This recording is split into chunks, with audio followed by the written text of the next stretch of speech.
I know death. He's got many faces. I look forward to seeing this one.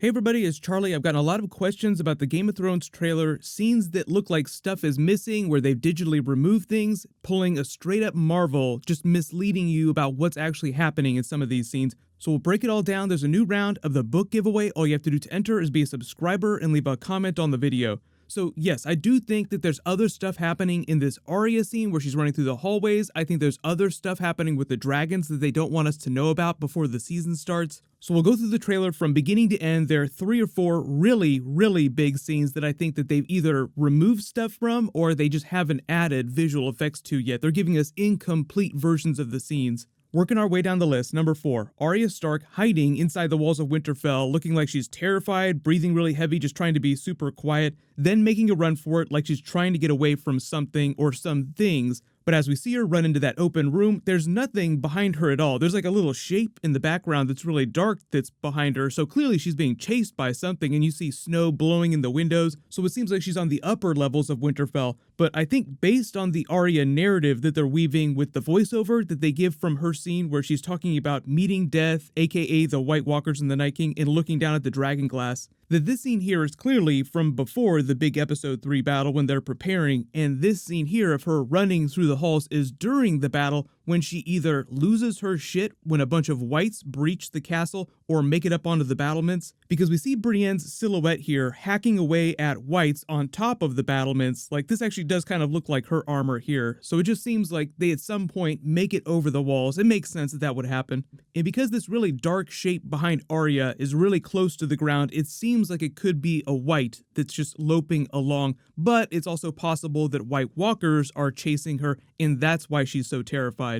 Because the footage is implying a big twist for Arya's storyline during the big battle. Remember, there are a couple big perspectives that we'll take, like we see Jon Snow, we usually take his perspective in the big battle episodes, but because there's so many main characters here during season 8, we'll be jumping around from character to character, POV style, the way you would in the books. What her footage implies is that the show has set her up the last couple of seasons to be this badass assassin. She can wear faces. She reverse red wedding the phrase at the twins at the beginning of season 7. What could she possibly be afraid of? She even tells us she looks forward to it. Maybe she'll even laugh death in the face like she's boasting about it before the battle. But maybe when push comes to shove in the heat of the battle with a sea of undead whites just pouring in on them, metaphorically staring death in the face like a White Walker, she is very afraid, turns and runs a little before she finds her courage again. Sort of like a Samwell moment back at the Fist of the First Men when he stared at a White Walker in the face and it stared back at him, except this time they won't pass by. They're coming for everyone.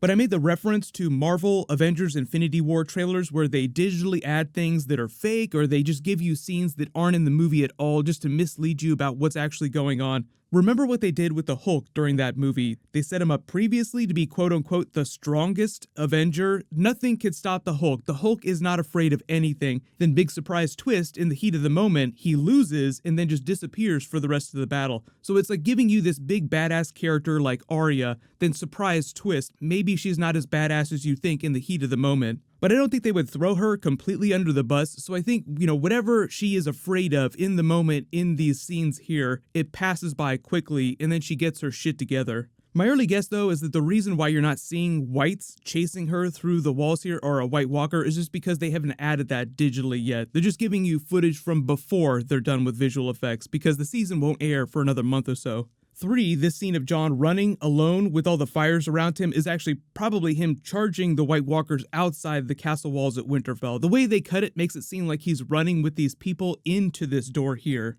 But I think what's going on here is that it's a very Battle of the Bastards, hard home type moment where you get Jon's perspective, like when he's being charged down by all the Bolton horses and it seems like all hope is lost, but he's going to meet the challenge anyway, even though he might wind up dying. It's like your classic hero shot as he's charging the villains, which in this case is the Whites and the White Walkers. There are a lot of people that wonder if he's charging the Night King, but I don't think you have enough context. There's no wide shot to let you know what else is going on, to let you know what that is. What they'll probably do in the next month or so while they finish visual effects is they'll just make the fires behind him a little bit bigger and digitally add more people fighting around him, because this is right outside on the field of battle. Number 2, I got a lot of questions about this. The scene of the Dothraki Blood Riders rushing the battlefield towards the Whites and White Walkers does seem like it might have some dire wolves running amongst them in the background here. Some of the legs seem a little bit shorter than the horses' legs. The producers already confirmed that Ghost is going to be in Season 8 episodes, so it makes sense that he would fight during the battle. But also, if they've confirmed that Ghost is coming back, it also would be weird if Nymeria did not bring her super PAC to help out. There are a couple book clues, because George R. R. Martin told us a long time ago that he wouldn't create something like Nymeria's super PAC in the books if he wasn't intending on using it later, just implying that it would be an asset that they would use against the army of the White Walkers and the Whites towards the end of the story. The last time we saw Nymeria and her super PAC was when Arya had her little reunion at the beginning of Season 7. If they really are going to be a part of the battle, it'd be possible that they show up right before that starts. Now, we know that Episode 3 is supposed to entirely be just that battle, but that doesn't tell us exactly how the timeline is, because during Hardhome and during Battle of the Bastards, during those episodes, even though primarily that's what took place during those episodes, you got the lead up to the battle, the preparations, you got the actual battle, and then you also got the resolution all in the same episode. So we don't know if Episode 3 is just going to start with them swinging swords, or if it's going to start and then they'll have preparations, then the battle happens, then you get the resolution all in the same episode, or if they're all lining up here in the dark and this is the end of Episode 2, so that when Episode 3 picks up, they're already fighting. We'll probably get a little more footage that'll tell us more about that before the actual season gets here, so we'll just keep tabs on that, but I do think that the dire wolves will be present for that big Episode 3 battle. In number 1, this is actually a collection of a couple different scenes that I think are all connected. People have asked so many questions about whether or not Jon Snow would ever ride Rhaegal. Is he going to ride a dragon? They seem like they were foreshadowing it during Season 7. He has Targaryen blood. Drogon gave him his growl of approval. The person that actually creates the sounds that the dragons makes talked a little bit about the sound that Drogon makes when Jon touches him. They said they combined a lot of effects, and it's a lot of large animals, like large cat-like animals, purring. So it's almost like the dragons are purring like cats when Jon Snow touches them. Daenerys named Rhaegal after Rhaegar Targaryen, her brother, Jon Snow's not-so-secret father, so it makes sense that they would just pay that off. The next logical step would be him actually being on the dragon. So we've been talking about some of the scenes of the dragons in the trailer. It seems like no one is riding them.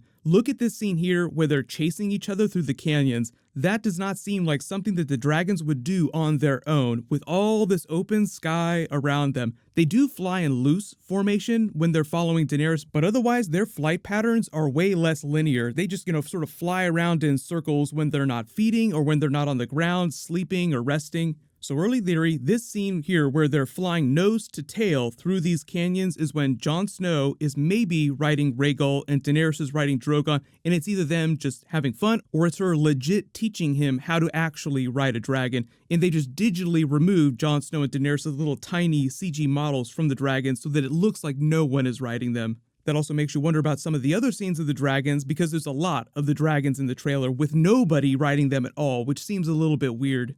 Look at the scene of Sansa watching the dragons fly over Winterfell. Her outfit is a little different than it is during this other Episode 1 scene where she's greeting Daenerys and Jon Snow. She doesn't seem like she's afraid of them, even though she's never seen them before up close. She has a really weird look on her face. This also might be her watching Jon Snow riding Rhaegal with Daenerys and Drogon, and her just trying to process it. Like, what is going on here? You have all those other scenes in the trailer foreshadowing him learning the truth about his mother, Lyanna Stark, and Rhaegar Targaryen. Bran Stark has that dialogue where he seems like he's talking to Jon Snow, actually telling him everything that's happened to you, all this craziness, all the circumstances of your birth, Robert's rebellion, has brought you where you belong, home. You even see him down in the crypts of Winterfell with Daenerys coming to meet him, seeming like he's at Lyanna Stark's statue. None of this footage though here tells you anything about a possible Daenerys pregnancy or lets you know if Jon Snow will fly Rhaegal into battle with the Night King in Viserion, because they did tease a three-way dragon battle happening during episode 3. Yes, it would be totally cool if that happened, but remember that Daenerys can technically command both or all of the dragons when they were all still alive to do her bidding in battle. You don't 100% have to have Jon Snow on Rhaegal's back to get Rhaegal to help fight against Viserion and the Night King. But think about it this way, when you get this really wide shot of all their forces lining up on the battlefield here at night, ready to meet the Whites and the White Walkers, you don't see Jon Snow anywhere, you don't see Daenerys, and you don't see the dragons anywhere here. So it's possible that he could start the battle in the air on Drogon, then at some point they get the Night King off of Viserion onto the ground. Then you start getting all those scenes of Jon Snow hitting the ground too, where you see him running around all this fire. So just let me know in the comments below, do you actually think that like them walking up to the dragons here is them getting ready to start riding the dragons with Sansa looking at them and them flying through the canyons together? It just seems like there's too much dragons with nobody on them for it to be a coincidence. You don't really get a good sense for when these scenes actually happen in the timeline of the first couple of episodes. It just seems like most of them happen before this big battle. Because we have about a month to go before episodes start, we'll probably get at least one more trailer and some more promos before the season gets here, so we'll just look at footage and see if there's anything else that they give us where it looks like they've digitally removed things just to keep spoilers away. So post all your theories about misleading trailer scenes and what you actually think is going on in some of these. There'll be more Game of Thrones posting in the next couple of days. Leave all your video requests in the comments below if there's something that you want me to make a video about. Congratulations, Woot C, you're the giveaway winner from my last big video. Please email me on the About page of my channel so I can get your details. Click here for my brand new breakdown of that Season 8 Night King in White Walkers preview, and click here for all my Game of Thrones Season 8 trailer Easter eggs. Thank you so much for watching. Everybody stay awesome. I'll see you guys tonight.